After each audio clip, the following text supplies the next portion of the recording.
Por que será que tem tanto investidor que ainda aposta nas ações do Pão de Açúcar?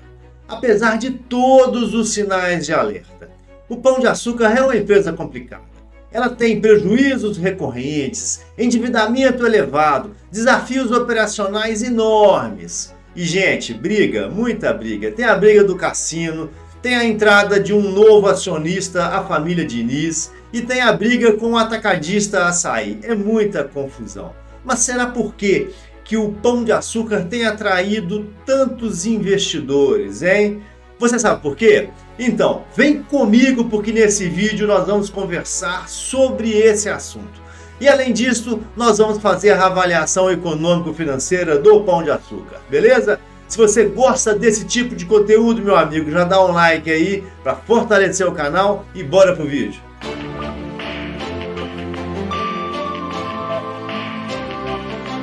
Então vamos lá, pessoal, fazer a avaliação econômico-financeira do Pão de Açúcar.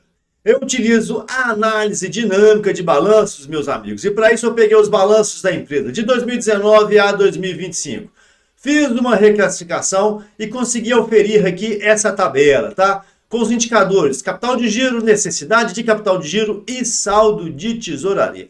E logo de cara, meus amigos, eu gosto de fazer aqui o gráfico de blocos para entender que empresa que é essa. E o Pão de Açúcar é uma empresa que tem necessidade de capital de giro negativa. E isso é muito diferente e isso é pouco usual, tá? E o capital de giro dela também é negativo, cara. Olha só que coisa engraçada, né? Necessidade de capital de giro negativa em 1,1 bilhão e o capital de giro negativo em praticamente 300 milhões de reais. E aí, pessoal, o que acontece? Nós temos uma tesouraria com saldo positivo de 860 milhões de reais. De onde que vem esse dinheiro? Né? Essa que é a pergunta. O capital de giro é negativo, né? E esse dinheiro que está na tesouraria, meus amigos, ele vem da necessidade de capital de giro, que é negativa, e ele vem das contas operacionais. Ficou curioso de entender essa bagunça que é essa estrutura? Cara, é uma estrutura difícil, é uma estrutura financeira ilusória, tá? No primeiro momento, você olha para esse caixa robusto aqui de 900 milhões de reais, né? Já chegou a bater 3 bilhões de reais aqui, praticamente em 2023. No ano de 2024 chegou a bater aqui 1,8. Você pensa assim, é uma empresa bacanerma, nota 10 para ela. Só que não é. Tem algumas características interessantes aqui que eu tenho que explicar para você. Vamos lá? Beleza? E para início de conversa, pessoal, eu peguei essas informações e coloquei no gráfico, porque o gráfico ajuda a entender esta estrutura. Pessoal, esse gráfico é o gráfico do capital de giro, que é a linha azul, da necessidade do capital de giro, que é a linha vermelha, e do saldo de tesouraria, que é a linha amarela, né? Do Pão de Açúcar. E ele é bem confuso, tá? E para simplificar, pessoal, vamos aqui nos ater aos anos de 2024, 2025, tá? Aliás, de 23 a 25. O que a gente vê? Nós vemos uma empresa, meus amigos, que tem o capital de giro, que é a linha azul, abaixo de zero, ok? Essa linha tracejada em branco é o zero. Então, ou seja, ela não tem capital de giro nenhum. Mas como que ela pode ter o capital de giro zerado e consegue operar, né? Esse milagre acontece porque a necessidade do capital de giro dela é negativa, né? E é tão negativa, meus amigos, que ele zera o capital de giro e ainda sobra um saldo de tesouraria robusto na empresa. Então essa aqui é uma situação muito atípica. A pergunta que você deve estar fazendo é a seguinte: como que a necessidade de capital de giro fica negativa, né? Quer saber? Vou mostrar agora para vocês. Essa aqui, pessoal, é a abertura da conta da necessidade de capital de giro. E uma coisa que salta aos olhos é o comportamento da receita e da necessidade de capital de giro ao longo dos anos, ok? Vamos lá. A receita saiu de 56 bilhões de reais em 2019 e está batendo aqui, meus amigos, praticamente 19 bilhões em 2024. Dividiu por 3, hein? Beleza?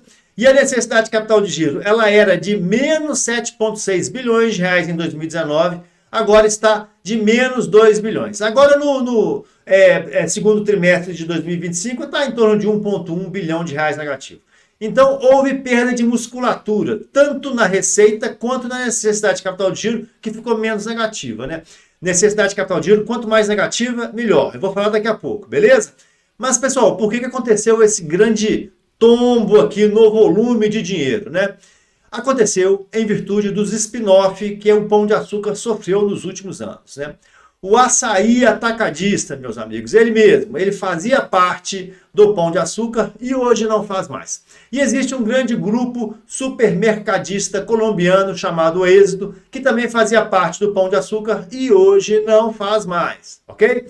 Então o que acontece? Nós temos uma empresa que perdeu o volume de negócios em virtude das cisões, em virtude do spin-off que aconteceu nos últimos anos. Mas por que a necessidade de capital de giro do Pão de Açúcar é negativo? E agora em 2024 foi negativo em mais ou menos 2 bilhões de reais. O que é isso? Por que acontece? Vamos lá. Meus amigos, o Pão de Açúcar é um supermercado. E todas as compras que o Pão de Açúcar faz para colocar produto no seu estoque, ele recebe um prazo. Normalmente, o prazo médio de pagamento do Pão de Açúcar é de 65 dias, beleza? Então ele compra lá uma grande carga de arroz, ok? O fornecedor de arroz vai dar um prazo para ele de 65 dias para ele quitar o boletão lá, beleza? O que acontece? Quando ele recebe aquele produto, ele pega o produto e coloca na prateleira para vender. O prazo médio de giro de estoques do Pão de Açúcar está estimado em 39 dias, ok? Depois que ele vende o produto, ele recebe normalmente em 6 dias. Então o que acontece? Tudo que entra no Pão de Açúcar, né, vira dinheiro com 45 dias, sendo que 39 é o giro do estoque e 6 é o prazo médio de recebimento, ok? Tudo que entra lá, ele recebe com 45 dias, mas tudo que está lá dentro, ele vai pagar com 65 dias. Então existe um descompasso de 20 dias, né? Entre o prazo médio que ele paga os seus fornecedores e o giro que aquele estoque vira dinheiro.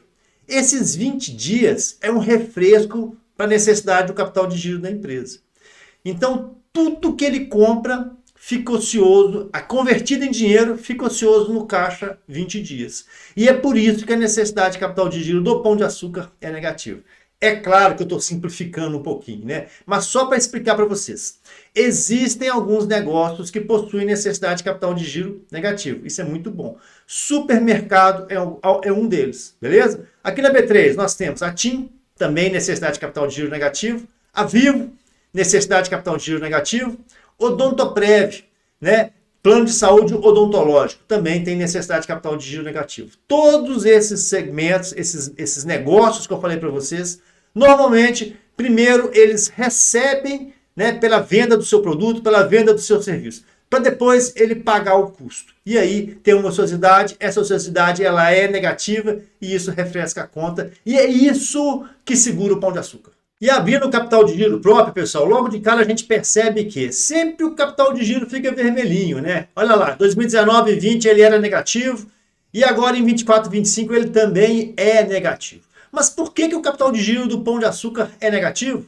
Meus amigos, para simplificar, como a necessidade de capital de giro ela é negativa e a necessidade de capital de giro ela supre, né, a necessidade operacional da empresa, ela supre o caixa de curto prazo, para que essa empresa vai ter um capital de giro grande, forte, volumoso? Não precisa, né? Esse é o conceito do Pão de Açúcar, não é o que eu penso não, tá? Eu penso que o capital de giro tem que ser minimamente positivo para esse tipo de negócio. Mas no caso do Pão de Açúcar, o que ela tem que ter? Ela tem que ter, né, a sua estrutura de lojas, e isso ela tem. E aí o que ela faz? Eu tenho que ter o centro de distribuição, eu tenho que ter as lojas, eu tenho aqui o meu intangível, que é a diferença entre o que eu paguei e o que valia em algumas aquisições que eu fiz. Isso eu tenho que ter, né? E no caso do Pão de Açúcar, está estimado aqui mais ou menos aqui 13 bilhões de reais.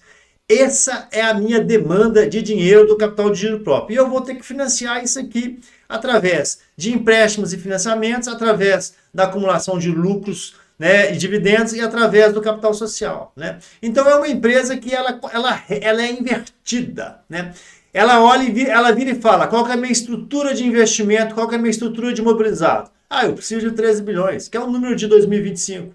Beleza, então eu vou ter 13 bilhões, né, nas diversas fontes, que seriam empréstimos de longo prazo, capital social e acumulação de dividendos. Estou simplificando, né? E é por isso que é uma empresa que tem empréstimos declinantes, ela está num processo de desendividamento, ok? E é uma empresa que está também num processo de desmobilização. Ela está ficando cada vez menor, né? Lá em 2019, imobilizado batia aqui, se a gente chamar imobilizado em investimentos intangíveis, batia quase 35 bi. Hoje não bate 7. Então é uma empresa que está, vamos dizer assim, pousando o bonde, diminuindo o volume de atividades, ok? E agora começam as coisas ruins, tá? Agora vamos começar a falar só coisa ruim. Vamos lá, endividamento, tá? É uma empresa que tem uma dívida líquida hoje aqui de 2,6 bilhões de reais. Mas, meus amigos, o EBIT dela está negativo. Em 2024 foi negativo em 436 milhões de reais.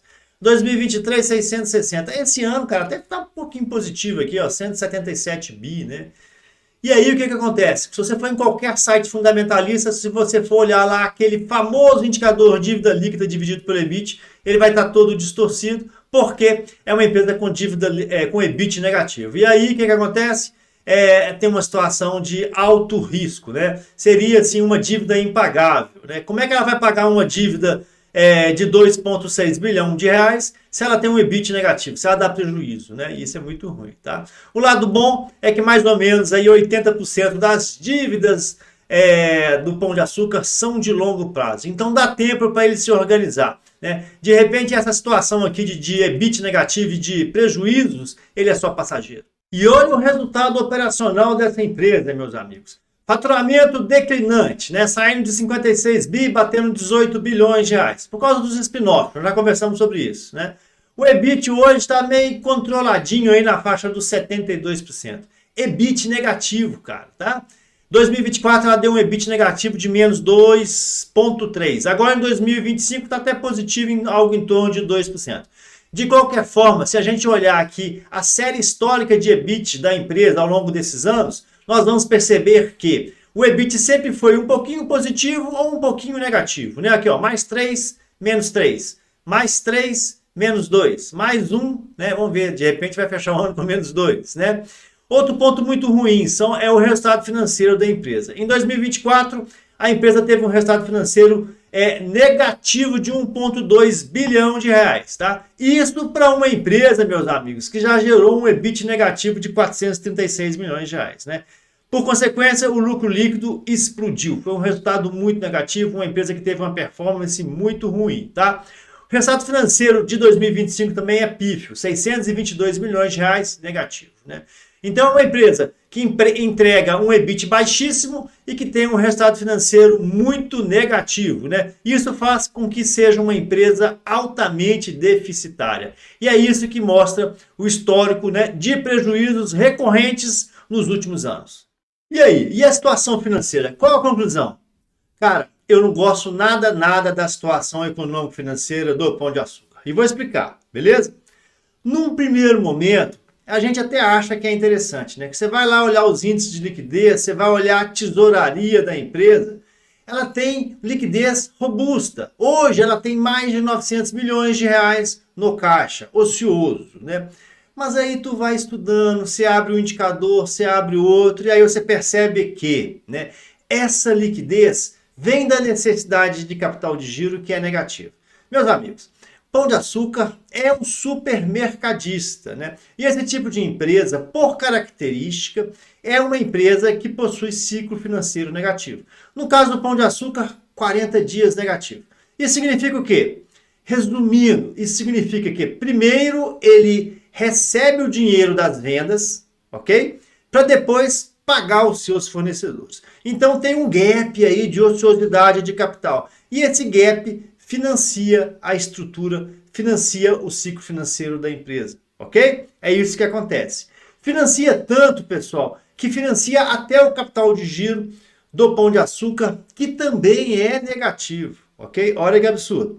Meus amigos, o Pão de Açúcar ele vem perdendo musculatura ao longo dos anos, ok? Ao longo desses anos ele está pousando o Boeing, ok? Ele está fazendo vários spin-off, ele tirou o açaí da sua estrutura, ele tirou o supermercado lá da Colômbia da sua estrutura, está vendendo imóveis das suas lojas, vendeu a sede administrativa, ele está ficando cada vez menor. E se por um lado ele está diminuindo, né, o seu ativo, por outro lado ele vai diminuindo o passivo também, ele vai diminuindo os seus empréstimos e financiamentos. Graças a Deus, né? Mas por quê? Porque nós vimos que o resultado financeiro do Pão de Açúcar, ele é muito negativo. É uma empresa que paga mais ou menos 1,2 bilhão de reais em juros por ano. Esse é o déficit financeiro do Pão de Açúcar de 2024, né?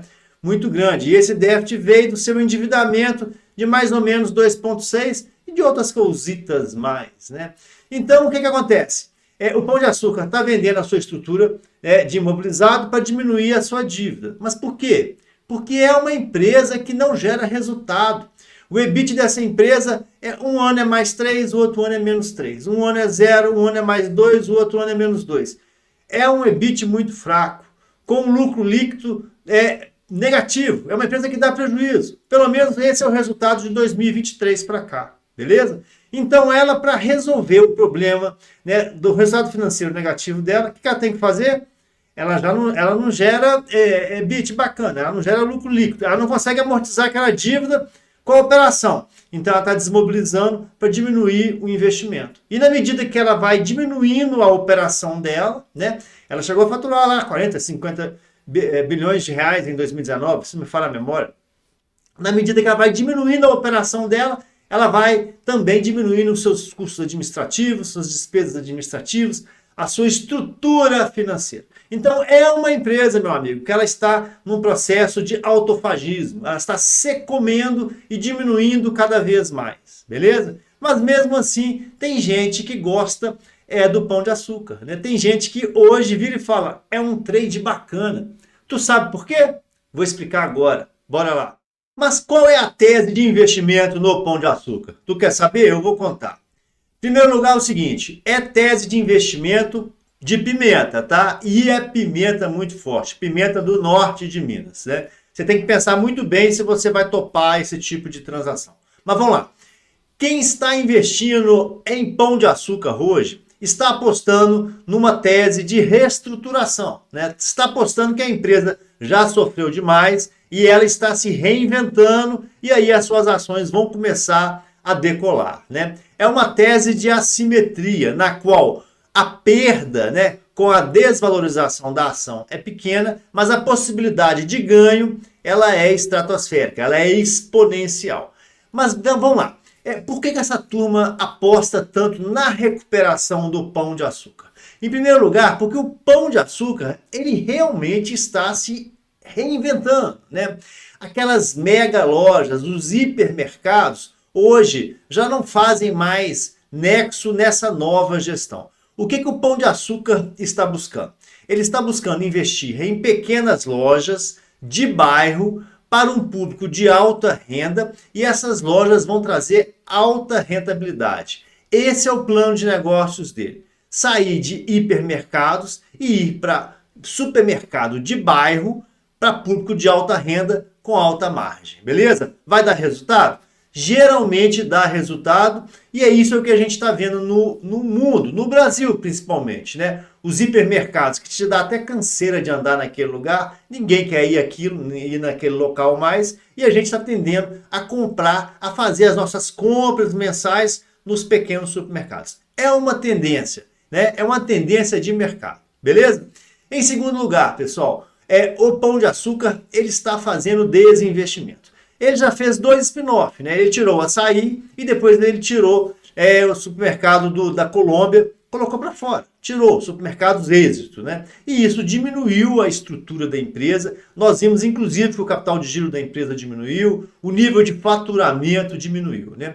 Esses desinvestimentos são necessários para simplificar o negócio. Por outro lado, pessoal, o que ele está fazendo também? Ele está vendendo seus ativos imobiliários, né? Vendeu sua sede administrativa, vendeu aí umas 15 lojas, né? E fez operações de leasing back, né? Ele vende a operação para um banco, para um fundo e aluga, né? E aí o que acontece? Ele pega aquele dinheiro e amortiza o seu endividamento. Nós vimos que o Pão de Açúcar tem uma dívida aí de algo em torno de 2,6 bilhões de reais, está pagando juros, né? Despesas financeiras estratosféricas e com a venda desses ativos ele está diminuindo o seu endividamento. E isso é bom, beleza?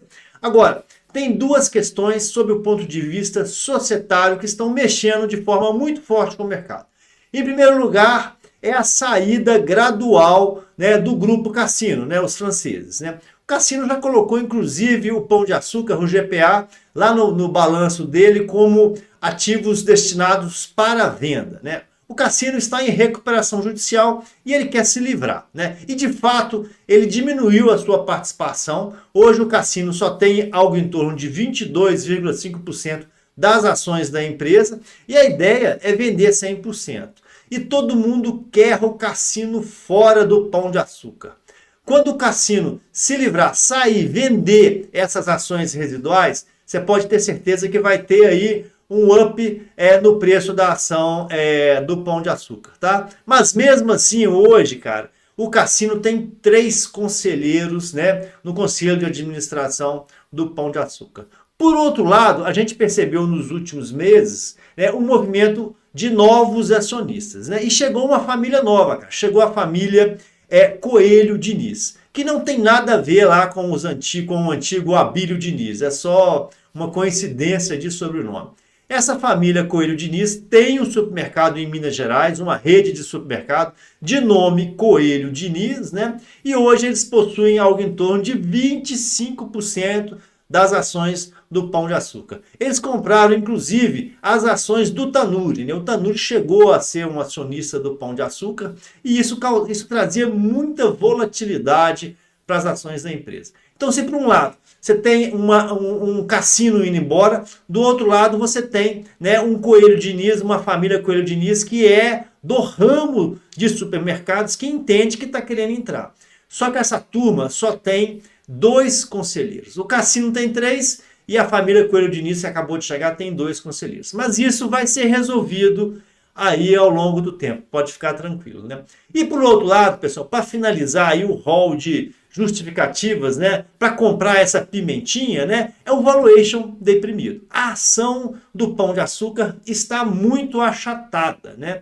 E tem gente que aposta aí que se acontecer algum desses gatilhos que eu listei para vocês, né, o preço da ação pode destravar. De qualquer jeito, meus amigos, o meu entendimento é que a recuperação do preço da ação do Pão de Açúcar de forma consistente depende da melhoria dos seus fundamentos dinâmicos, né? Sem melhorar fundamento, cara, se não melhorar fundamento, se não parar de dar prejuízo, começar a dar lucro, melhorar o EBIT, não vai adiantar, né? Nenhum desses aspectos vai ter força suficiente para destravar valor no Pão de Açúcar.